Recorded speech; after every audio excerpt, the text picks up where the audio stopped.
I request all the panelists to introduce themselves once. Hi everyone, I'm Alankar Saxena, co-founder and CTO of Mudrex. We are a crypto investment platform for 7 years. We have a mobile application and web platform which helps users in India invest in crypto. Thanks for having me on the panel.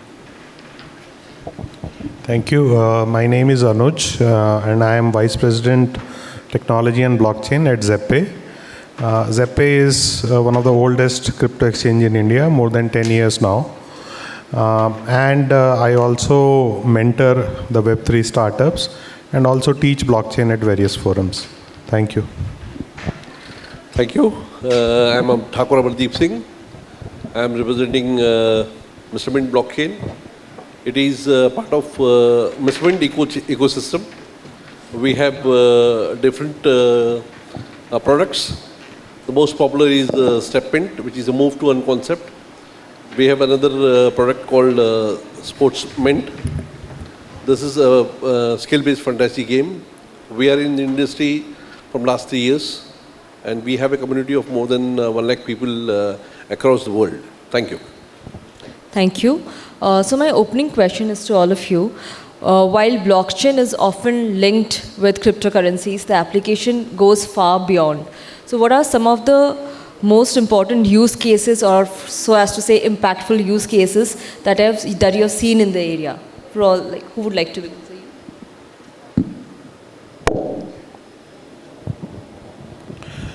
Okay, so I think one of the unique aspects of blockchain technology is that the application came first and the technology came later.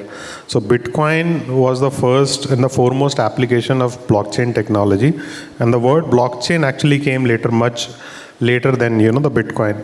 So normally people recognize cryptocurrencies and blockchain together. But if you see the inherent power of the technology, the blockchain technology, it's primarily the amalgamation of different unique technologies like distributed ledger, smart contracts, cryptography, consensus algorithm. And when you combine all these technologies together, it fits into lot many use cases that we use in our day-to-day lives. So one of the primary example is supply chains, how we can bring efficiency into the supply chains, how we can reduce the cost, how we can make it more trustworthy. Similarly, we have healthcare domain, how we can have the immutable health records for the patients, how we can have interoperable health records. Similarly, in the government public space, we can use blockchain in different ways, like electronic voting and many other applications. So we can trace funds, we can do many things with the blockchain.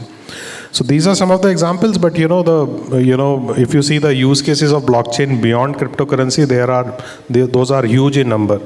I'll request other panelists to also list some. Yeah, I think blockchain goes much beyond just currency level use case. There are plethora of use cases that are getting developed all across the world. I would like to highlight one of the use cases that happened in India, and actually at a government level stuff as well, where government of Odisha started using blockchain technology to provide support to trauma patients via using blockchain, and all that support that they were providing in this app. They have launched an app called Shakti app, and it is powered by blockchain technology, and then they are making a governmental program also run via this technology. So there are many much beyond use cases of blockchain when it comes to this technology.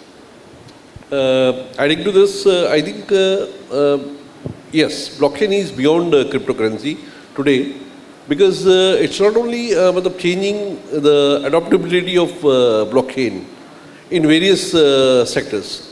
I see particularly in real estate business or in property documentation, where we in our days we see a lot of manipulations when you talk about the property papers. Now once these papers are being on the blockchain, the the possibility, the not possibility, I think it's impossible for anybody to alter or to manipulate anything when a document is registered on a blockchain.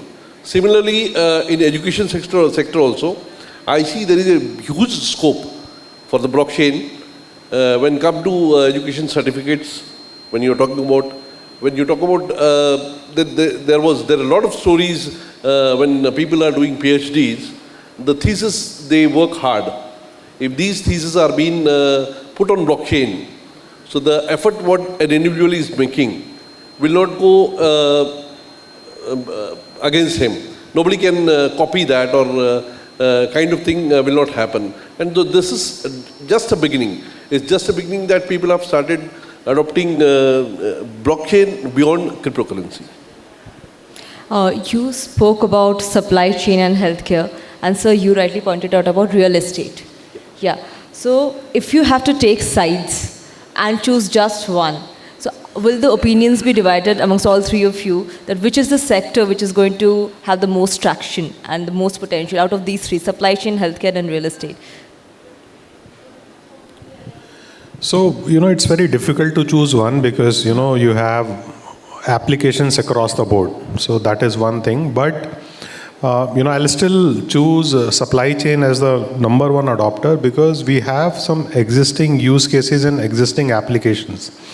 IBM, Merck's, Walmart, these companies have extensively used blockchain for supply chain, and they have been able to achieve gains up to 20% in terms of savings and also efficiency of how the goods are being delivered from one place to another place using blockchain enabled supply chain.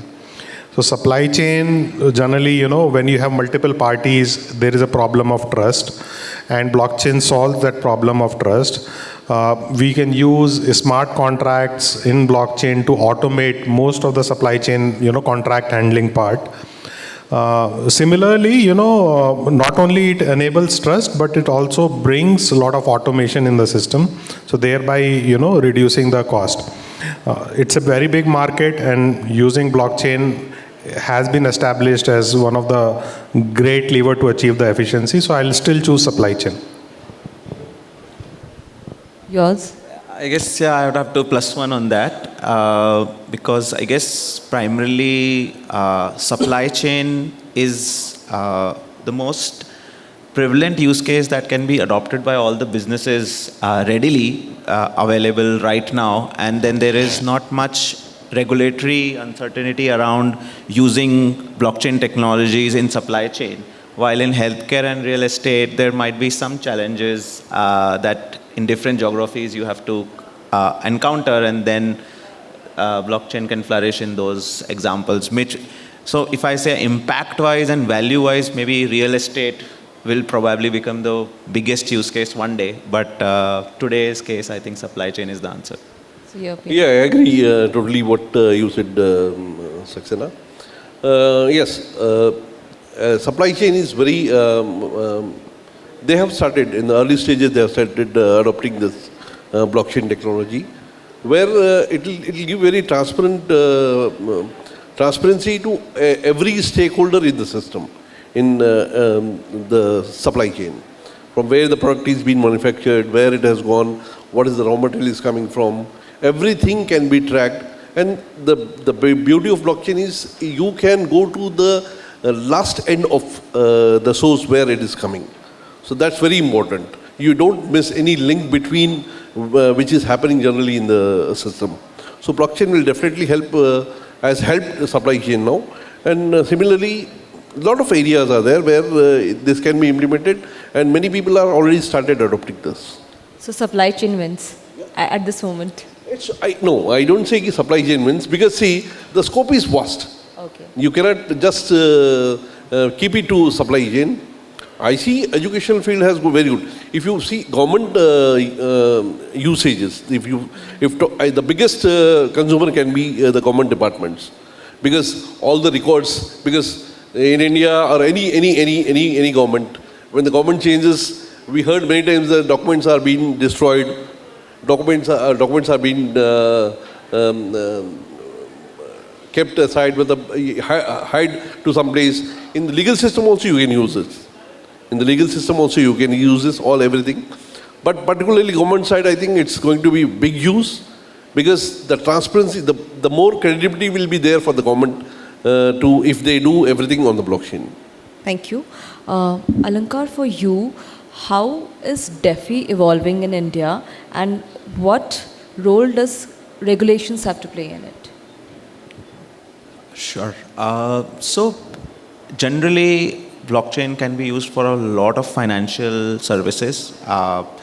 In India, you can right now see it as an investment use case to begin, because this is an asset class that is growing all across the world, and you will want to invest in this asset class as it grows across the world. Now, when it is getting used in financial services, it can be used for transactions, which is as a currency. It can be used for loans and credit services as well, where you have blockchain specified, verified credit score of per people based on which you are doing lending. You can collateralize a lot of assets on chain that helps you lend even better in a safe way. And finally, you can also do insurances schemes on blockchain. And in India, all those use cases are emerging in various forms. So there are lending protocols that are getting used, and then there are insurance protocols that are getting used in various places to achieve those. Thank you. Large corporations, they are often a little hesitant for adopting blockchain. So according to you, what are the biggest hurdles in this area? So firstly, I think that perception is getting changed now. So as far as, if you see the blockchain adoption chart, specifically for bigger organizations, I think it's picking up very well. So the overall growth of the sector is 80% year on year, and the adoption rate is also on the similar lines. So, it's kind of a myth that, the large players are not adopting, but yes, there are challenges in terms of adoption of blockchain. Some of it are linked to the technology, and some are basically linked to the regulatory part of it. I think the regulatory part is already discussed, whenever you have the virtual digital assets or cryptocurrencies, or you're doing exchanges around it, you have to do a lot of compliance, which companies do not want to invest their time in. But, I'll talk more on the technology part of it. Normally, for implementing any kind of a blockchain solution, you need a much vast infrastructure versus a normal legacy application, because you need number of nodes, you need your application or smart contract running on all those nodes. Similarly, you can have multiple blockchain working together, so there are lack of interoperability standards between how different blockchains can work together. So for example, if one telecom provider is working on X blockchain, another on Y, how they can work together using some kind of an interoperability definitions. So these are the emerging spaces in the technology, which is kind of a bit of a hurdle in terms of fast adoption of blockchain technology in the enterprises side. What is your opinion on that? Yes. Firstly, I think the most important thing is people understood what a blockchain technology is. But as Garg said, the regulatory thing is very important. People want to adopt it. They have understood the technology, but they are waiting for the regulation, most of the people, because there is no clarity in the system. The clarity has to come from the governing bodies, in particular in any countries. And second important thing is, in blockchain also there is a difference of opinion that whether it should be centralized or decentralized.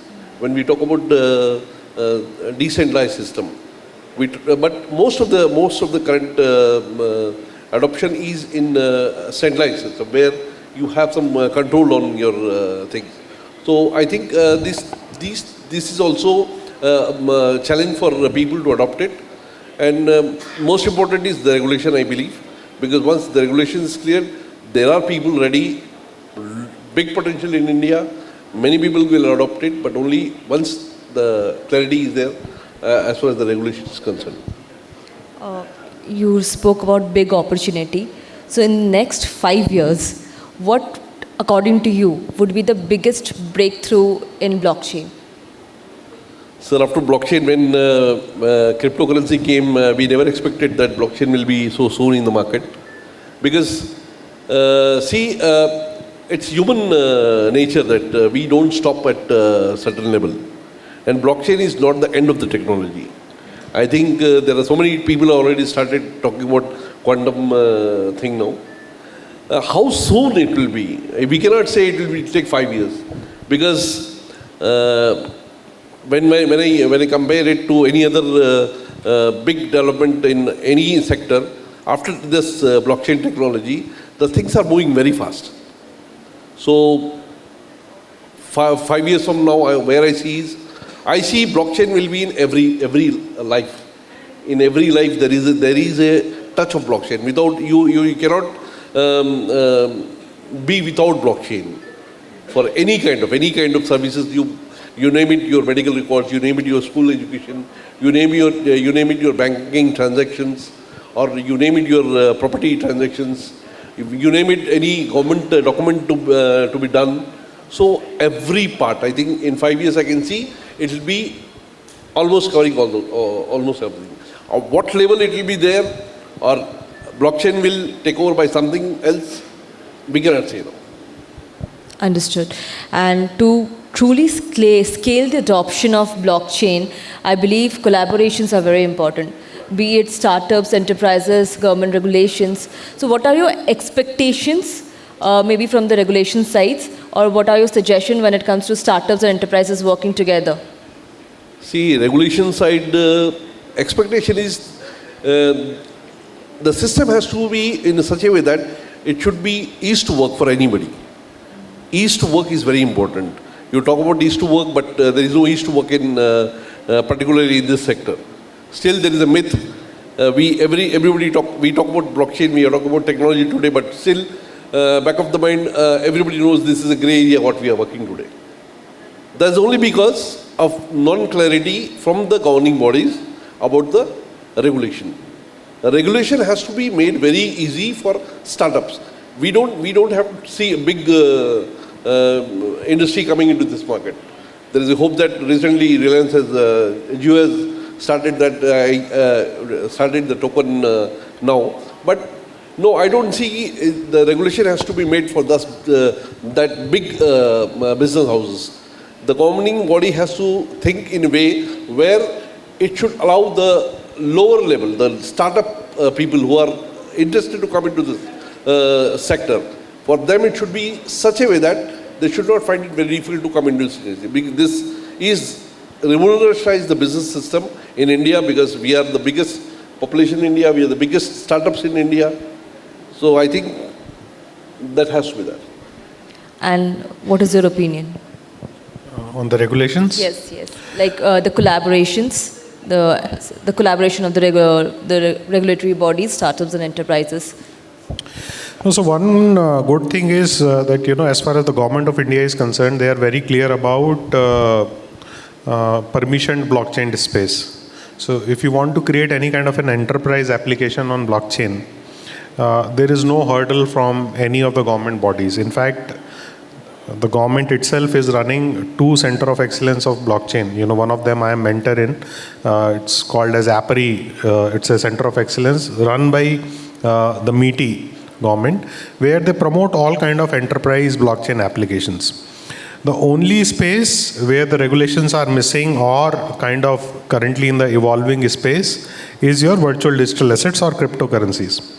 And it's not something which is kind of unique to India. It's a worldwide issue. There are few countries which are obviously ahead of us, like Dubai, Singapore, and others. But India is kind of more cautious and conservative, when it comes to adopting cryptocurrency as a mainstream currency. Currently, we have a regulation that, it can be traded, and there are also tax laws. But, in order to make DeFi, as Alankar was mentioning, a real dream, I think we still need regulations to be more clear. What we are aware is that, G20 countries are working together to create a framework where the regulations can come and, can be adopted by most of the big countries at least. And, with Donald Trump pushing crypto space and Bitcoin, I think soon we can see some very good regulations on VDA space as well. And what are your thoughts? I think just was like to add it from the investment perspective angle here, that enterprises building on permission blockchain is something that is already, that a lot of enterprises are looking into. But at the same time, following the international trends where where big companies have ETF investments in Bitcoin or BlackRock's other ETFs as well. So Indian institutions are also looking at having strategic reserves, and that is something that big institutions have started as a conversation to begin with, where they invest at least some part of their treasuries or have strategic reserves that they can trade or invest in, and maybe they don't do it directly through the direct channels of token trading, but they do through the ETF channels. So I do see enterprises looking at this sector as definitely a potential, sector that is going to bring value overall terms, and also building it in-house. Thank you. My last question. On a scale of 1 to 10, if you have to give a number on blockchain adoption, what would that be? On a scale of 1 to 10, if you have to give a number to blockchain adoption in India, what would that number be? I think it is below 4. Yours? Yeah. It will be 3 or 4 only. Yours, sir? Unfortunately, right now. I'll be a little optimistic. I think between 5 to 6 is what I will say. Still a long way to go. Long way. Yeah, definitely. Yeah, okay. Thank you all. Any questions?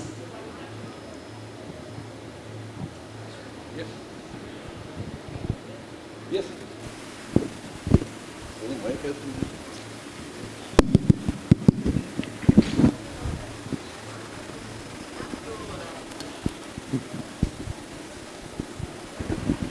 Good afternoon. So my name is Shatadru Sarkar. As far as my limited knowledge, one of the early adopters of blockchain technology was the arts and entertainment industry by way of NFTs. That was a huge hype and died a quick death. I run a culture tech company out of Bombay. We work with artists, museums, galleries, and helping them embrace new technologies across reach, engagement, monetization. What could be a couple of use cases for blockchain for these sort of stakeholders in culture? Question is to? It could be to Mr. Badoria, because you run a sports mint, so it could be something similar.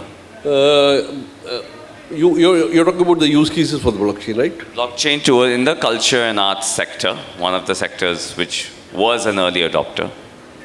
Yes, culture and was an early adopter, but that has not taken a very good shape as far as the popularity is concerned in art and culture. The reason behind is, I think, the culture sector, because it's very vast space in, because I cannot define culture as particular one sector, because culture, if you say, it can be anything. It can from a language to your dress up, your tradition, your everything is culture for us. I think it's not been very clear how the blockchain has to define the culture actually. Somebody has to do the right research on this. And I think I'm not actually the right person to answer technically on that, because I'm, as I told you, I'm from a marketing background. I would be happy if Anuj or Saxena will answer this question. I think I can just add that some of the use cases that I have seen across the world go up and down in these things is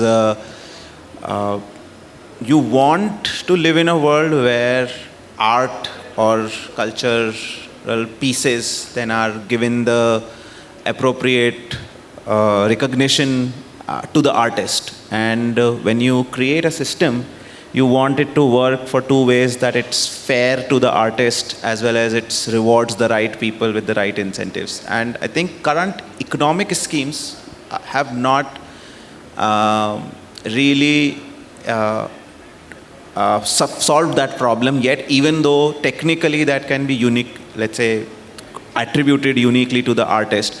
But the economic schemes have not yet allocated that to the people. So I think if we can solve that problem, then blockchain can solve it for the teams going ahead. I can give a corollary example to this as, let's say, torrent world versus the Netflix world now. So on Netflix now, so many indie movies are also getting credits and are getting viewership, and that provides legitimacy to those creators. If we can do that, increase that legitimacy on these platforms, then I guess then definitely it can be very valuable to the cultural aspect, and we can have a better society in that world.